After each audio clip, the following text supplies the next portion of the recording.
আপনি কি জানেন জ্যোতিষশাস্ত্র অনুযায়ী এই তিনটি রাশি একে অপরকে মনে মনে সহ্যই করতে পারে না। এদের একসাথে রাখা মানে আগুনে ঘি ঢালার সমান।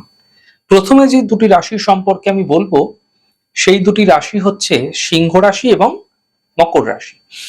দেখুন, সিংহ চায় তার যে হুকুম সেটা সকলে মানুক, আর মকর কারো কথা শোনার পাত্রই নয়। এদের ইগো আর অহংকারের লড়াইয়ে সম্পর্কের মধ্যে চরম বিবাদ ঘটে থাকে। দ্বিতীয় যে দুটি রাশি রয়েছে, যেই দুটি রাশি সম্পর্কে আমি বলবো সেটি হচ্ছে কর্কট রাশি এবং মকর রাশি।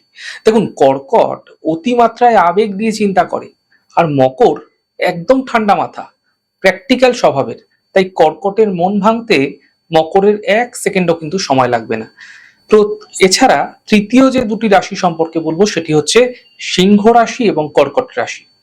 দেখুন, সিংহের সরাসরি তোপ সহ্য করতে না পেরে কর্কট কিন্তু খোলসের ভিতর ঢুকে পড়তে পারে এবং ঠান্ডা মাথায় গোপন কোনো প্রতিশোধের ছক কিন্তু তৈরি করতে পারে। আপনার বা আপনার শত্রু রাশি কোনটি, কমেন্টে অবশ্যই জানাবেন।